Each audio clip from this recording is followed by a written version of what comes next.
What's up, Soul Family? For the next week, I'm going to be doing $20 tarot readings and $25 spells. So if you have any questions or if you needed anything that you wanted to have answered, feel free to ask. These cards are just jumping out today. But as always, let's jump right in and see what comes out. We have the Death, Emperor, and Strength. So definitely a lot of major arcana going on. A lot of really intense energies.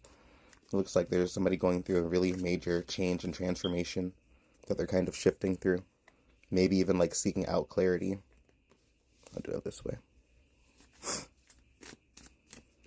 I think like with the Emperor, the Strength, and Death card, they all represent the energy of change and transformation through, I'd like to say, perseverance and through discipline. All these cards have a lot to do with having to go through kind of like the fire and being forged by it. And I hate that term. I hate the concept of having to go through these things just for the sake of clarity. I don't think that suffering inherently means that you gain more clarity, but sometimes that is simply the modality in which we end up getting. Yeah, and then King of Swords right after. Sometimes suffering is unfortunately the way that we end up coming to clarity and figuring things out, and it's not always the best path. I'm not saying that anybody deserves to go through it, but it's simply the reality of what this physical realm tends to offer. Let's see what else comes out.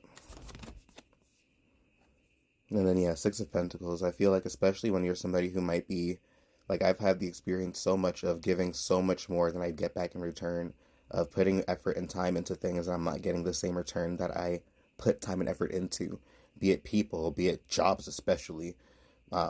So I think there's a huge aspect of having to learn how to have stronger boundaries and having to be disciplined and learning how to advocate for yourself and not allowing your energy to simply just go into things that simply don't need to be. I'll pull one more card and we'll go from there.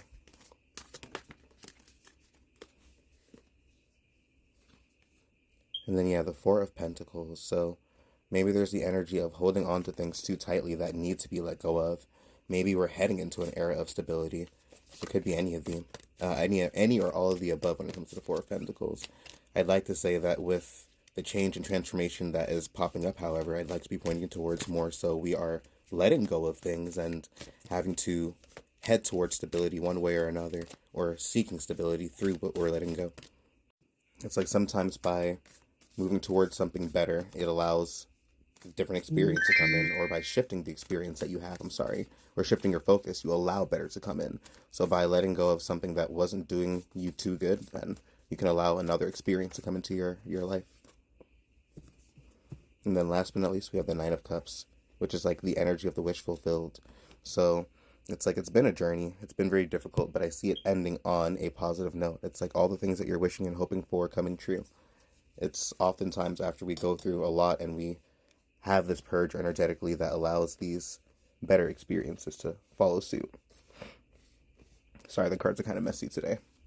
But and then we have the Four of Wands on the bottom of the deck.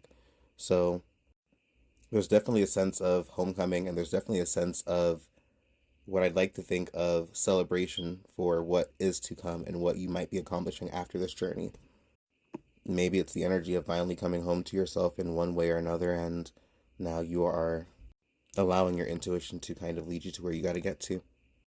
But either way, peace and blessings. I hope you guys have a great day.